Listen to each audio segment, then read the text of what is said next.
दिखाइए भाई आज जरा पैनल के कुछ लोगों को छांट के। आज एक्सीडेंट का पूरा खतरा है। वीरू आप प्लीज ध्यान दें, 1 नहीं 2 नहीं 3 आशीष है, तो कृपया ध्यान देंगे आप।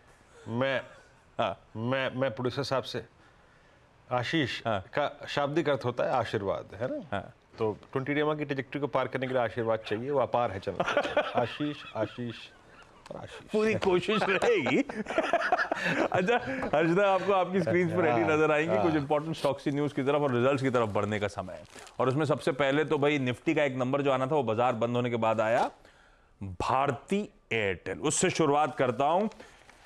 एक काम करें, इस पे तो चतुर्मोता साहब आपके पास आऊंगा भारती एयरटेल पे। पहले हर्षदा, लेकिन नंबर्स कैसे लगे? भारती के केस में प्रॉफिटेबिलिटी वैसे अगर आप ध्यान देंगे 15% घटकर आई है, लेकिन जो आंकड़ा है 2071 करोड़ का, ये उम्मीद से बेहतर है। 2050 करोड़ के आसपास तक का फिगर एक्सपेक्टेड था। रेवेन्यू फ्लैट है 37,599 करोड़ के आसपास, 38,315 करोड़ का अनुमान था। एबिटा भी फ्लैट है, 2% घटा है, 19,590 के आसपास आता हुआ। और मार्जिन आप देखिएगा स्टडी ही है 52.1%। हालांकि अब की बारी एक्सपेक्टेशन था 52.6% के आसपास margin if it all contract होंगे। आरपूस पर ध्यान रखना है, 208 रुपए से बढ़कर ये 209 रुपए पर आया है। हालांकि एक्सपेक्टेशन थी कि 211 तक जा सकता है, तो वहां पर एक हल्का सा मिस जरूर है। लेकिन इंडिया मोबाइल रेवेन्यू पर अगर आप ध्यान देंगे 2% तक की ग्रोथ है, जहां पर 1.5% के बढ़त का अनुमान था। ये आंकड़ा आया है करीब 22,065 करोड़ के करीब। और साथ ही साथ इंडिया बिजनेस की जो एबिटा मार्जिन है वहां पर 55.1% तक का फिगर देखने को मिला है। ये स्टेडी रहा है। एक्सपेक्टेशन थी कि शायद थोड़ा सा डिप कर सकता है। नंबर्स वैसे अगर आप गौर करें तो अच्छे ही हैं। अच्छे नंबर्स कह लीजिए, कंसोलिडेटेड थोड़े से इनलाइन टाइप्स और इंडिया बिजनेस थोड़ा सा slightly ahead of estimates. Chaturmota साहब, क्या व्यू है भारतीय एयरटेल पे? बहुत अच्छे रिटर्न्स वैसे इसने बना के दिए हैं। आप कैसा पोजीशन आप लोग ने पोर्टफोलियो में इंक्लूड कर रखा है, क्या बने हुए हो या नहीं बने हुए हो? मेरे ख्याल से काफी अच्छा है और हमें लगता है कि कोई भी डिप भारती में आती है तो वो एक बहुत ही बढ़िया अपॉर्चुनिटी होगी एक medium to long term investor के लिए। क्योंकि आप देखेंगे कंपनी आने वाले कई सालों तक 13 से 15% की एबिटा ग्रोथ दिखाता हुआ नजर आएगा। और जैसे अभी बात चल रही थी कि 211 रुपए का आरपू है, ये जो ट्रेजेक्ट्री है वो इवेंचुअली 300 रुपए तक आरपू की ग्रोथ आने की बहुत ही एक अच्छी संभावना है। और 2 महीने के बाद हमें लगता है कि आप देखेंगे कि एक अच्छा यहाँ पर पे आरपू के अंदर में ग्रोथ आएगी। तब तक शायद हो सकता है बाजार एक स्टॉक साइडवेज ट्रेंड में रहे, but eventually medium to long term investment के नजरिए से ये कंपनी बहुत ही अच्छा कर रही है। इस बार भी जो नंबर्स आए हैं उसमें जो डी ग्रोथ या थोड़ा सा जो प्रेशर आया है वो अफ्रीका बिजनेस के लिए, और वो अफ्रीका बिजनेस में भी करेंसी की रिस्क आई है। इंडियन बिजनेस में तो हमें ग्रोथ ही देखने को नजर आई है। तो ऑल इन ऑल मेरा मानना है कि आरपू की ग्रोथ की ट्रेजेक्ट्री काफी स्ट्रांग नजर आती है और उसका प्ले भारतीय एयरटेल रहेगा। और हमारा मानना है कि 1400 रुपए तक की ट्रेजेक्ट्री स्टॉक के अंदर में देखने को नजर आ सकती है। तो कोई भी डिप जो 1230 1225 तक स्टॉक को लेके जाए वो एक बढ़िया अपॉर्चुनिटी होगी लॉन्ग टर्म इन्वेस्टर को पोजीशन बनाने की। लंबी अवधि के इन्वेस्टर्स, कोई भी डिप आए खरीदारी करने का मन बनाए। ट्रेजेक्टरी स्ट्रांग है, आरपूज में इंक्रीज होता हुआ नजर आएगा। और कई लोग मान रहे थे जब वोडाफोन आइडिया का एफपीओ बेचा जा रहा था तो सुखबात यही थी कि इलेक्शंस के बाद टैरिफ इंक्रीजेस आपको शायद देखने को मिले। अगर ऐसा होगा, जो बेहतर पोजीशन है, फंडामेंटली ज्यादा स्ट्रांग है, वो ज्यादा फायदा बुना पाएगा लॉजिकली। खैर, बाय ऑन डिप्स की स्ट्रैटेजी भारतीय एयरटेल के साथ नंबर्स मिले जुले इनलाइन टाइप्स। नंबर्स बाकी के जाऊं उससे पहले सिप्ला, क्योंकि अटकलें ऐसी हो सकता है कि ये ब्लॉक विंडो में ट्रांजैक्शन कंज्यूमेट होता हुआ नजर आए। तो पहले समझ लेते हैं सिप्ला की कहानी। हर्षदा, क्या अपडेट्स है हमारे पास? सिप्ला में हामिद परिवार की तरफ से कुछ हिस्सा बिकने के लिए आ जाता हुआ दिखाई दे सकता है। वो ब्लॉक डील की तैयारी हो रही है। नियरली 2.37% तक का स्टेक ये बेचते हुए दिखाई देंगे। अब उस पर्टिकुलर स्टेक की वैल्यू कितनी है? 2637 करोड़ के आसपास तक का ये ब्लॉक होने के आसार बनते हुए दिखाई दे रहे हैं। 2.53% तक, आई बेग योर पार्डन, वो प्रोमोटर्स अपना कुछ हिस्सा बेचते हुए दिखाई देंगे। तो बेसिकली हामिद फैमिली और ओकासा फार्मा प्राइवेट प्रोमोटर्स हैं, उनकी तरफ से ये करीब 2.5% तक का स्टेक सेल होता हुआ दिखाई देगा। और लगभग माना यही जा रहा है कि करीब 5% के डिस्काउंट पर ये स्टेक सेल होने वाला है। तो प्राइसिंग का जो रेंज है वो करीब 1289 या फिर 1290 रुपीज आप कहिए लो बैंड पर, और ऊपर में करीब 1357 के बीच होता हुआ दिखाई दे सकता है। तो ये बेसिकली कल का क्लोज से लेकर अप टू 5% डिस्काउंट। पर कुछ ही देर पहले यतिन ने अभी अपडेट शेयर करा है, जो ये सबसे पहले खबर ब्रेक करके लाए थे कल शाम आपके लिए, कि बहुत तगड़ी डिमांड है भाई। तो हो सकता है कुछ ही मिनटों बाद इस ब्लॉक विंडो में ट्रांजैक्शन कंज्यूमेट हो। भाई आजकल फ्लश है लिक्विडिटी से डोमेस्टिक फंड्स, तो डिमांड इतना बड़ा पीस मिल रहा है मार्की कंपनी का, तो हाथों हाथ लिया जाएगा।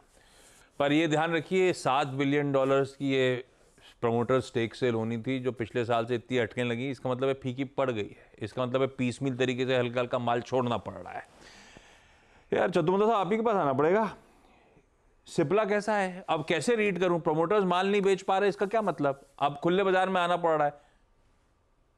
नहीं तो देखिए, ये थोड़ा सा अनसर्टेनिटी का एक माहौल इसमें बना हुआ रहेगा, और मेरे हिसाब से अभी भी फार्मा के अंदर में जो हमें सेक्टर के अंदर टेलविंड नजर आनी चाहिए, वो अभी भी कहीं ना कहीं मिसिंग है। आपने अभी कहीं नंबर्स देखे तो हम लोग फोकस कर रहे हैं उन फार्मा कंपनीज का जिनका इंडिया फोकस काफी ज्यादा अच्छा है। तो चाहे आप वहाँ पे टोरेंट फार्मा की बात करिए, जाइडस लाइफ की बात करिए, एल्केम की बात करिए, ये कंपनीज जिनका काफी बड़ा फोकस इंडिया मार्केट पे है, वहां पर पे अर्निंग स्टेबिलिटी, अर्निंग की विजिबिलिटी काफी क्लियर है।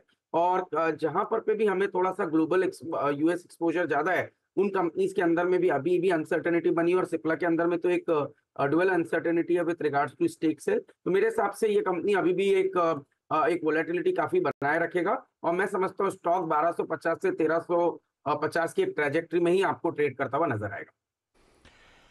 हाँ चलिए, अगर डिमांड अच्छी है तो पता क्लैरिटी आ जाएगी कि फिर स्टॉक का बिहेवियर कैसा रहेगा। 845 से 9 के बीच के उस विंडो में अगर कंज्यूमेट हो रहा है, इसका मतलब हाथ तो हाथ लिया गया वो पूरा चंक इंस्टीट्यूशंस द्वारा। कुछ ही देर में टिकर टीम की नज़र रहेगी उस पर, तो अपडेट्स आएंगे तो सिंधी से आवाज़ पे सबसे पहले वो भी नज़र आ जाएंगे आपको। भारतीय एयरटेल निफ्टी का नंबर था, अब बाकी वायदा के नंबर्स की तरफ चला जाए, जिन पे आज हम खुलते ही रिएक्ट करेंगे। बैती साहब, अपन कुछ दिनों से एबीबी और सीमेंस आपके साथ डिस्कशन कर रहे हैं, तो सीमेंस का आप चार्ट रेडी रखो। मानस साहब, अपोलो टायर्स, मैं आपके पास आऊंगा। गाबा सर, आप कोलगेट पे पैनी नजर रखते हो, कई बार चर्चा में आता है अपन दो की, आपसे कोलगेट पामोलिव पे बातचीत करेंगे। और एक सतपुते साहब, आपके लिए भी काम है, श्री सीमेंट प्लीज देख के रखना आप। अभी हर्षदा नतीजे समझाने, उसके बाद आप सबके पास आ रहा हूं। हर्षदा, वायदा के सारे नंबर्स कैसे और कौन कौन से? श्री सीमेंट के साथ ही शुरुआत करते हैं आशीष। प्रॉफिटेबिलिटी में करीब 21% तक का इजाफा देखने को मिला है। 662 करोड़ का यह फिगर कंपनी ने डिलीवर किया है। 608 करोड़ का अनुमान था। 7% रेवेन्यू में ग्रोथ है। 5101 करोड़ पर यह फिगर आया है, उम्मीद से बेहतर है। इबिट्टा में 48% से ज्यादा की वृद्धि देखने को मिली है। 1337 करोड़ का यह आंकड़ा, 27 करोड़ का यह आंकड़ा, और मार्जिन बढ़े हैं। 26% के आसपास मार्जिन आए हैं, जहां पर अनुमान था 22% के करीब रहेंगे। तो मार्जिन ने सबसे बेहतरी दिखाई है। अच्छा, इबिट्टा पर टन बढ़ा है, 1392 रुपीज प्रति टन आया है। बाकी पीयर्स के केस में इबिट्टा पर टन कॉन्ट्रैक्ट हुआ है, कंपनी ने बेहतर किया है। वॉल्यूम्स 9.53 मिलियन टन, एक्सपेक्टेड था 9.4 मिलियन टन के आसपास, तो वो भी बेहतर हुआ है। और रियलाइजेशन हालांकि थर्ड क्वार्टर में क्वार्टर ऑन क्वार्टर 3% डिप हुआ है, अनुमान था 5% के डिप का। तो हर पैरामीटर पर कंपनी ने बेहतर प्रदर्शन दिखाया है। और FY25 के लिए कंपनी कह रही है कि कैपेक्स करीब 4500 करोड़ का करेंगे। ओवरऑल जो कैपेसिटी है वो 65.8 मीट्रिक टन पर एनम लेकर जाएंगे। कंपनी के मैनेजमेंट से जब आगे बातचीत होगी वो प्लान और समझेंगे। ये फिलहाल ब्रोकरेजेस का कॉल है। नोमरा, मॉर्गन स्टैनली, जेफरीज बुलिश है, और सबसे बड़ा टारगेट ऑफ कोर्स नोमरा ही दे रहा है 33,400 का। अब आते हैं सीमेंस पर, और सीमेंस एबीबी के नंबर्स देखकर मार्केट को अंदाजा लग रहा था कि इसके लिए भी एक बहुत बढ़िया क्वार्टर रहेगा, और उम्मीद से काफी बेहतर कंपनी ने प्रदर्शन दिखाया है। मुनाफा जो है वो 803 करोड़ पर 70% की वृद्धि, एक्सपेक्टेशन था 471 करोड़ का, तो करीब 100 करोड़ के बीट के सामने कंपनी ने यहां पर लगभग 300 करोड़ का बीट दिखाया है। रेवेन्यू आप देखिएगा 18% बढ़कर आया 5,750 करोड़, ये भी एक्सपेक्टेशन से काफी बढ़िया है। Revenue growth smart infra digital, mobility और एनर्जी बिजनेस की तरफ से आया है। स्मार्ट इंफ्रा बिजनेस में 26% तक का इजाफा देखने को मिला है, तो वो एक अच्छी चीज है। एबिटा, मार्जिन्स दोनों फ्रंट पर अच्छा परफॉर्मेंस। क्षमता विस्तार के लिए कंपनी करीब 519 करोड़ तक का निवेश करती हुई दिखाई देगी। अप्रूवल आ चुका है। ऑर्डर बुकिंग भी बेहतर है। क्षमता विस्तार कहाँ होगी? औरंगाबाद और गोवा वाली यूनिट्स पर। ऑर्डर बुक 9% घटकर आए हैं, क्योंकि पिछले साल एक बड़ा लोकोमोटिव का ऑर्डर आया था 25,000 करोड़ का। उसके एक्स अगर आप देखें तो 9% तक की गिरावट देखने को मिली है। लेकिन आप ध्यान दीजिएगा कि कंपनी यहाँ पर बेसिकली एक इकाई की डीमर्जर भी करने वाली, अपने एनर्जी बिजनेस को अलग करने वाली है, और 1:1 के अनुपात में आपको दरअसल वो एनर्जी बिजनेस का शेयर मिलता हुआ दिखाई देगा। वो एक इंपॉर्टेंट चीज है। हालांकि कंपनी ये कह रही है कि कुछ बड़े ऑर्डर्स का डेफरमेंट हुआ है। ऑटोमेशन प्रोडक्ट्स में डिमांड अब थोड़ी सी नॉर्मलाइज होती दिखाई दे रही है, क्योंकि डिलीवरी साइकिल्स छोटी होने लगी है। तो वो भी चीजें हैं जिस पर आपकी नजरें होनी चाहिए। ये हो गए वायदा के सारे नंबर्स। एक रह गया, सॉरी 2 रह गए, ओबरॉय और अपोलो। ओबरॉय के लिए सावंत साहब आप रेडी रहना, आपके पास आऊंगा। अभी बता दूं मैं आपको? हाँ, सारे वायदा के एक साथ। अपोलो के केस में प्रॉफिटेबिलिटी 13% घटकर आई है। यहाँ पर ईपीआर प्रोविजनिंग हुई, उसके चलते दबाव देखने को मिला है। रेवेन्यू फ्लैट है 6258 करोड़ के आसपास। इबिटा ग्रोथ 3% की है। मार्जिन 16.4% पर आए हैं। अब स्लो ग्रोथ दोनों यूरोप और एशिया के बिजनेस में कंपनी ने नोटिस की है। यूरोप रेवेन्यू ग्रोथ फ्लैट है। दूसरे मार्केट्स में भी 0.7% तक की ग्रोथ देखने को मिली है। खराब परफॉर्मेंस है। ओबरॉय रियल्टी प्रॉफिटेबिलिटी 64% बढ़कर आया है 788 करोड़ पर। रेवेन्यू में 37% तक का इजाफा देखने को मिला है। एबिटा लेवल पर ज्यादा बेहतरी देखने को मिली है। आप 788 करोड़ के आसपास का एबिटा देख रहे हैं, और मार्जिन 38% के 60% के बियॉन्ड बढ़ते हुए दिखाई दिए। बोर्ड ने QIP के जरिए करीब 2000 करोड़ के फंड रेज को भी अप्रूवल दे दिया है। औसतन इनकी बुकिंग कलेक्शन ठीक ही नजर आ रहे हैं Q4 में। ओके, ये है सारे के सारे वायदा बाजार के रिजल्ट्स। मेरे ख्याल से 5 स्टॉक्स हैं। भारतीय एयरटेल निफ्टी का हो गया तो इसलिए अलग से मेंशन हो गया, और अदर देन दैट वायदा के 5 नंबर्स। सीमेंस से शुरुआत करी जाए। बैती साहब, हर्षदा ने कहा, ये आपने भी सोच रखा था एबीबी के अच्छे नंबर्स का रब ऑफ सीमेंस पे। जिस दिन एबीबी के नंबर्स पे रिएक्शन था, आप सीमेंस का पिक लेकर आए थे। आ गए नंबर्स, बढ़िया नंबर्स हैं, और डीमर्जर भी सामने आ रहा है, क्लियर कट वैल्यू अनलॉक होगी। क्या लग रहा है आप चार्ट्स को देखकर? कुछ हद तक तो प्रीएम्प्ट करा होगा बाजार ने अच्छे नंबर्स को भाव में। आपका व्यू क्या है? जी आशीष जी, मंडे को ही वो मूव आ चुका था। 7% का मूव स्टॉक ने दे दिया था जैसे एबीबी के नंबर्स आए थे, और शायद मंडे को ही हमने रिकमेंडेशन भी दिया था इसका। मुझे लग रहा है आज वापस इसमें एक बहुत अच्छा गैप अप देखने मिल सकता है। गैप अप को चेज करने की सलाह नहीं रहेगी, कोई डिप आए जरूर पोजीशन बनाई जा सकती है इसमें। जो टारगेट्स हमारे हैं सीमेंस में, वो 6800 और 6950 तक के टारगेट्स के लिए इसमें बने रहने की सलाह रहेगी। जो स्टॉप लॉस मेंटेन करना है वो सिर्फ 6600, काफी पास में ही है। कल की क्लोजिंग 6660 की थी, तो 6600 के करीब का एक स्टॉप लॉस रखे। और अगर आज फ्रेश बाय करनी है तो शायद हेवल्स में बहुत अच्छी अपॉर्चुनिटी बन रही है, तो वहां पे फ्रेश बाय इनिशिएट किया जा सकता है। हेवल्स अच्छा लग रहा है, तो सीमेंस ने हो सकता है एबीबी के अच्छे नंबर्स के बाद काफी हद तक प्रीएम्प्ट कर लिया।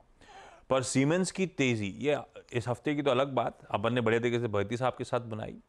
पिछले कुछ महीनों से बहुत अच्छी तरीके से चतुर मोहता साहब के साथ बना रखी है। जरा सा लंबा चार्ट उठाइएगा डायरेक्टर साहब, 5 साल वाला हो तो वो दिखाइएगा। हमने बहुत अच्छी तेजी सीमेंस की एक टॉपिक के तौर पे कई बार मेंशन हो चुका है। क्या व्यू बन रहा है अब चतुर मोहता साहब सीमेंस में? नंबर्स देखने के बाद आप लोग का इवेंचुअल टारगेट क्या है? कहां हल्का करोगे अपनी पोजीशंस को आप? तो आशी, हमारी अभी भी टॉपिक के तौर पर सीमेंस है, और हमें लगता है कि नंबर्स बहुत ही सपोर्टिव है। अब जिस तरह से एनर्जी बिजनेस को डीमर्ज करने की बात कर रहे हैं, ये करीब टोटल बिजनेस का 34% है, और इससे एक बहुत ही अच्छी चीज होगी कि दोनों जो इंडिपेंडेंट बिजनेस है अपने अपने मार्केट के ऊपर, एड्रेसेबल मार्केट के ऊपर काफी स्ट्रॉन्ग तरीके से फोकस कर पाएंगे। तो ये बहुत ही अच्छी बात है। करीब 1000 करोड़ का केपेक्स ये साल में हो रहा है, जिसमें 330 करोड़ का केपेक्स गोवा के अंदर में हो रहा है, इंफ्रास्ट्रक्चर प्रोजेक्ट के अंदर में, और साथ ही साथ मोबिलिटी बिजनेस के अंदर में भी कंपनी करीब 186 करोड़ का केपेक्स कर रही है। तो ये बहुत ही स्ट्रॉन्ग ट्रेजेक्ट्री है। और जैसे हम देख रहे हैं कि रेलवेज के अंदर में, पावर के अंदर में एक बड़ा केपेक्स गवर्नमेंट काम कर रही है, उसका बहुत ही बड़ा बेनिफिशियरी सीमेंस, एबीबी जैसी कंपनीज रहेगी। तो हमें तो लगता है ये ट्रेंड राइड करना चाहिए, और ये स्टॉक कहीं ना कहीं मेरा मानना है कि आपको शायद 8,500 तक की एक तेजी आपको इस फाइनेंशियल ईयर के अंदर में सीमेंस के स्टॉक में देखने को नजर आ सकती है। तो एक अच्छी अपसाइड करंट लेवल से भी स्टॉक के अंदर देखने को नजर आएगी। डिस्क्लोजर रहेगा, स्टॉक हमारे पोर्टफोलियो के अंदर में बना हुआ है काफी लंबे समय से। बिल्कुल ठीक बात। अच्छा, बाकी के वायदा नंबर, सीमेंस की चर्चा हुई। गाबा सर, कोलगेट एज एक्सपेक्टेड अच्छे से ज्यादा अच्छे नंबर्स डिलीवर करे, आए 10% बढ़ी, मार्जिन एक्सपेक्टेशन ज्यादा बढ़िया एक्सपैंड करके दिखा दिए। कैसा लग रहा है कोलगेट चार्ट्स पे? बाइंग मोड पर तो है कोलगेट, बिल्कुल 2750 कोलगेट का स्ट्रॉन्ग सपोर्ट जोन है। इसमें अगर डिप मिलती है बाइंग अपॉर्चुनिटी है। लगता है आते दिनों में 3000 जो अभी ट्रेड कर रहा है 2818 के आसपास, ये लगता है आते दिनों में 3000 पार कर ही लेगा। Matter of time. Yes, Colgate buying mode पर है, buy on dip stock. Apollo Tyres, Manas, disappointing numbers हैं मार्जिन्स के फ्रंट पे, इवन रेवेन्यूज के फ्रंट पे, ठंडे परफॉर्मेंस, दबाव गहराएगा क्या स्टॉक में, ऐसा लग रहा है क्या? जी, तो देखिए गहरा सकता है क्योंकि 20 डे मूविंग एवरेज के नीचे ट्रेड कर रहा है। Chart, short term charts weak लगते हैं। अगर ये 465 के नीचे जाएगा तो आप एक शॉर्ट कॉल ले सकते हैं, जहां आपके टारगेट 450 के आसपास के होंगे। तो अगर 465 के नीचे जाए तो आप शॉर्ट कॉल लीजिए 472 के स्टॉप लॉस से, और टारगेट रखिए 450 रुपए के। खरीदारी केवल करेंगे 490 के ऊपर, 490 रुपए के ऊपर निकलने दीजिए, तभी यहाँ पर खरीदारी करें। अच्छे नंबर सतपुते साहब श्री सीमेंट के, मतलब पॉजिटिवली सरप्राइज करा है, काफी स्ट्रॉन्ग नंबर्स। कैसा लग रहा है चार्ट्स पे? Excellent chart Ashish ji. मुझे लगता है कि जिस तरह से ये अपने 200 EMA के ऊपर सस्टेन कर रहा है, not only 200 EMA, it's a cluster of support. मुझे लगता है 26,180 के आसपास का कल का क्लोज है। अगर लेवल की बात करें तो 25,800, 25,500 ये इसका सपोर्ट है। मेरे हिसाब से 25,500 के सपोर्ट के, यानी 25,500 के साथ स्टॉप लॉस के साथ अगर हम लॉन्ग करें तो डेफिनेटली यहाँ पे बड़ा मूव मिलेगा।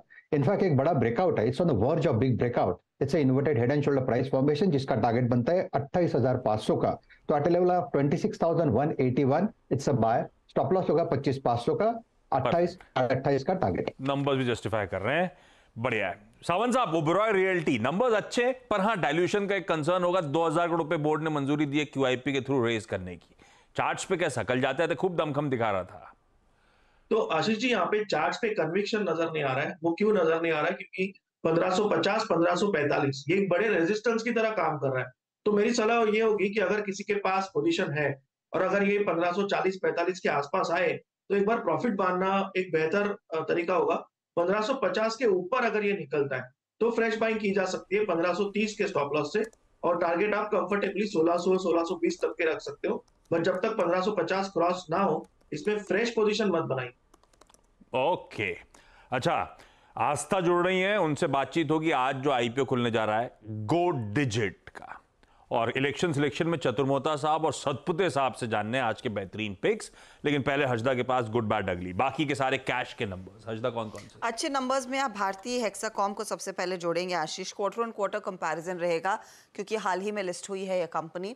आय में 4% का ग्रोथ, मुनाफे में 5% का इजाफा, एबिटा 6% बढ़ा है, मार्जिन इंप्रूव होते हुए। थायरो केयर के केस में मुनाफा 41% बढ़ा, आय में करीब 14% तक की वृद्धि देखने को मिली है, एबिटा 37% ऊपर है, मार्जिन एक्सपैंड हुए हैं। रैडिको खैतान के केस में अगर आप ध्यान देंगे, यहाँ पर 26% तक की वृद्धि मुनाफे में देखने को मिली है, रेवेन्यू कंपनी का 30% बढ़कर आया है, एबिटा लेवल पर 55% का इजाफा है और मार्जिन भी एक्सपैंड हुए हैं। आइडिया फोर्ज के केस में भी आप देखिएगा, पहले तो प्रॉफिट कमाया है वर्सेस अ लॉस, 12 करोड़ का प्रॉफिट, रेवेन्यू आया है 170% ऊपर ऑपरेशन से, मार्जिन में अच्छा खासा एक्सपेंशन, 16% के मार्जिन कंपनी डिलीवर कर पाई है। रेपको होम 32% मुनाफे में इजाफा, ब्याज से आय में करीब 15% तक की वृद्धि देखने को मिली। ये अच्छे नंबर्स हैं। जहां पर ओके परफॉर्मेंस है या फिर आप मिक्स्ड परफॉर्मेंस है, उसमें आप गौर करिएगा तो दालमिया भारत शुगर आय में हम देख रहे हैं दरअसल दबाव देखने को मिला है, प्रॉफिटेबिलिटी में भी दबाव है, लेकिन एबिटा लेवल पर ऑपरेशनली ज्यादा बेहतर नंबर देखने को मिला है। सागर सीमेंट के केस में मुनाफा घटा है लेकिन रेवेन्यू में बढ़त देखने को मिली है। स्पेशलिटी रेस्टोरेंट में मुनाफे में प्रेशर है लेकिन बाकी ऑपरेशनली इंप्रूवमेंट देखने को मिल रही है। पतंजलि फूड्स के केस में मुनाफे पर प्रेशर लेकिन आय में वृद्धि और एबिटा में भी थोड़ा सा इजाफा बनता दिखाई दिया, एबिटा तो करीब 19% बढ़ा है। वी मार्ट रिटेल के केस में भी यही है, दरअसल घाटा आया है करीब 39 करोड़ का वर्सेस 37 करोड़, घाटा बढ़ गया है, हालांकि रेवेन्यू ग्रोथ है और इबिट्टा में 75% तक का इजाफा है। मार्जिन इसके 4% से बढ़कर 6% पर आए हैं। तो वैसे परफॉर्मेंस ऑपरेशनली अच्छा है। खराब कैटेगरी में आप सीधे तमिलनाडु पेट्रो को डालेंगे क्योंकि हर कैटेगरी में दबाव है, बारिंग प्रॉफिटेबिलिटी जो 10% ऊपर है। मन इंफ्रा के केस में प्रॉफिट, रेवेन्यू, इबिट्टा सब में प्रेशर है। आईओएल केमिकल्स में भी यही हुआ है और बटरफ्लाई गांधीमती में भी हम देख रहे हैं लगातार वो पेन जो है वो परसिस्ट कर रहा है, तो दबाव में ये भी रहना चाहिए। अच्छा, क्विकली एमएससीआई क्या कह रहा है? एमएससीआई ने एडिशंस ग्लोबल स्टैंडर्ड इंडेक्स के मेंशन कर दिए। 13 एडिशंस होंगे, 3 डिलीशंस। एडिशंस के तौर पर आप ध्यान दीजिएगा Jindal stainless, JSW energy, Mankind pharma जैसे काउंटर्स पर। एनएचपीसी भी इस लिस्ट का हिस्सा है। Bosch, Canara bank, Indus tower भी इस लिस्ट का हिस्सा है और पीबी फिनटेक और Phoenix mills. Solar industry, Sundaram, Thermax, Torrent power, ये सब दरअसल इंक्लूड किए जा रहे हैं। 3 निकल रहे हैं, एक इसमें है आईजीएल, दूसरा है पेटीएम और साथ ही साथ बर्जर पेंट्स। ये एग्जिट करेंगे एमएससीआई ग्लोबल स्टैंडर्ड इंडेक्स से। हाँ, कुछ ज्यादातर तो सारी हिंट सटल सी मिल चुकी थी सीएनबीसी आवाज ने जब कवरेज दी थी कि एमएससीआई में क्या हो सकता है बदलाव। खैर, ये अभी तो सेंटिमेंट ड्राइव करेंगे। पैसे का इनफ्लो आउटफ्लो होना है 31 तारीख को क्लोजिंग के आसपास, क्योंकि 1 जून से बदलाव इफेक्टिव। 1 जून मतलब इफेक्टिवली अगला मंडे जब आ रहा होगा तब से बदलाव इफेक्टिव होंगे, क्योंकि 31 को फ्राइडे है। इलेक्शन सिलेक्शन रखिए दोनों से, चतुर्मोता साहब को और सतपुते साहब को। सतपुते साहब, क्विकली क्या रडार पे पोजिशनली आपके? आशीष जी देखिए, पोजिशनली मेरे रडार पे है टीवीएस मोटर। कल यहाँ पे एक प्राइस एंड वॉल्यूम ब्रेकआउट देखा गया। मेरे हिसाब से अगर आप इसे थोड़ा वक्त दे तो इसका टारगेट होगा 2450, लेकिन अगर स्विंग ट्रेड करना है तो 2300 इसका पहला टारगेट होगा। स्टॉप लॉस होगा 2050 का। It's a buy on dip for मी।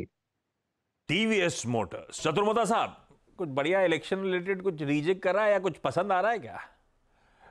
बिल्कुल आशीष जी, तो जिससे हमने कहा कि पावर का जो सेगमेंट है वो हमें काफी पसंद है, क्योंकि गवर्नमेंट का जो सिग्निफिकेंट केपेक्स है वो पावर पे है। पावर डिमांड काफी स्पीड से बढ़ रही है, जबकि सप्लाई साइड पर हम देख रहे हैं कि सप्लाई काफी स्लो है। तो ये इवेंचुअली एक ऐसी इकोनॉमी जिसमें रैपिड इंडस्ट्रियलाइजेशन हो रहा है, तो मैन्युफैक्चरिंग और केपेक्स ग्रोथ हो रहा है, तो पावर एक बड़ा डिमांड में रहेगा। और वहां पे हमारी टॉप पिक रहेगी एनटीपीसी, जिसके ऊपर हमने पहले भी चर्चा की। हमारा मानना है कि एनटीपीसी के अंदर में एक तो जो रेगुलेटेड रिटर्न ऑन इक्विटी रहा है थर्मल के अंदर, उसको जिस तरह से अभी जो टैरिफ नॉर्म्स आए उसमें स्टेबल 15.5% के आसपास की 15.5% की आरओई की प्रेडिक्टेबिलिटी फाइनेंशियल ईयर 19 से 24 के अंदर थी, और अब वही प्रेडिक्टेबिलिटी फाइनेंशियल ईयर 25 से 29 के अंदर में हो रही है। साथ ही साथ एनटीपीसी 8 गीगावाट की पम्प्ड स्टोरेज हाइड्रो प्लांट्स की कैपेसिटी को लगाने की तैयारी कर रहा है। वहां पे ROE regulated return on equity करीब 17% के आसपास आ रही है। तो ओवरऑल हमें लगता है कि 1.8 टाइम प्राइस टू बुक पे एनटीपीसी ट्रेड कर रहा है, जबकि जो प्राइवेट पीयर्स है वो करीब 3 टाइम प्राइस टू बुक पे ट्रेड कर रहे हैं। तो ये जो डिस्काउंट है ये नैरो होगा और 450 रुपए के स्तर मुझे लगता है एनटीपीसी के स्टॉक में देखने को नजर आएंगे। डिस्क्लोजर है कि स्टॉक हमारे पोर्टफोलियो में जब से हमने पीएमएस चालू किया है इसके अंदर में बना हुआ है और हमारी टॉप पिक रही है। लीजिए भैया, टीवीएस मोटर्स और एनटीपीसी आज के इलेक्शन सिलेक्शन, और इस बीच सिप्ला का वो लास्ट ट्रेड एकदम सही। आवाज ने दूसरा अपडेट भी दिया था कि हाथों हाथ बिकेगा माल। 3 टाइम बुक के डिमांड आई हुई है और हो गया भाई ब्लॉक विंडो में ही वो पूरा सौदा कंज्यूमेट। तो सीधा सौदा में जो लाल मेंशन करा था उसे लाल मत लीजिएगा, हो सकता है सिप्ला इस तरह के डिमांड के बाद, कल के प्रेशर के बाद हरे में ही शुरुआत करते। खैर, आज का प्राइमरी मार्केट्स का एक्शन, 2 लिस्टिंग्स हैं टीबीओ टेक और आधार हाउसिंग फाइनेंस की, लेकिन एक आईपीओ खुल रहा है गो डिजिट जनरल इंश्योरेंस का। 2600 करोड़ रुपए जुटाने की योजना है भाई। और फेयरफैक्स ग्रुप प्रेम वत्सा का वो बैक करता है इस कंपनी को। आस्था, पैसा डालें क्या 277 के टॉप एंड पे? गुड मॉर्निंग आशीष।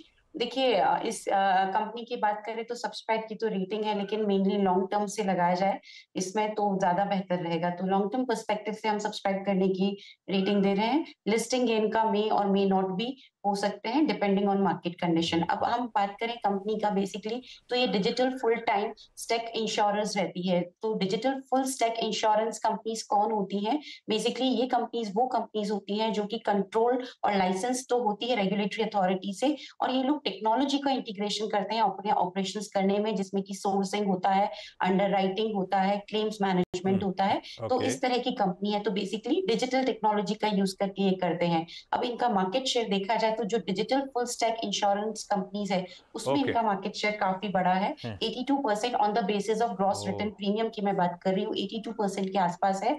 क्योंकि जो बाकी की दो कंपनीज हैं वो अनलिस्टेड है, जिसमें एक्को और नवी करके आती है। तो ये कंपनी बढ़िया लगती है, लेकिन प्राइसिंग हमें ज्यादा लग रही है और प्राइसिंग की वजह से ही सब्सक्राइब की तो रेटिंग है, लेकिन लॉन्ग टर्म के लिए लगाइए। लिस्टिंग गेन हो भी सकते हैं और नहीं भी हो सकते। तो वो लिस्टिंग market गेन के मूड मन पे से ना depend लगाएं, लगाना है तो लंबी अवधि के लिहाज से। कई जगह आर्टिकल्स में विराट कोहली, अनुष्का शर्मा बैग्ड, एक फंड रेजिंग हुई थी, उसमें एक ने 2 करोड़, एक ने 50 लाख रुपए डाले थे। प्रेम व्हाट्सएप बैग्ड है, फेयरफैक्स बैग्ड है, ऐसा कहना चाहिए। लेकिन चलिए, लंबी अवधि के लिए सब्सक्राइब हो सकता है। लिस्टिंग के लिहाज से वैल्यूएशन थोड़े से डगमगाए हुए हैं। मुनाफे की तैयारी समेट रहा हूं, शुरुआत पहला सौदा की।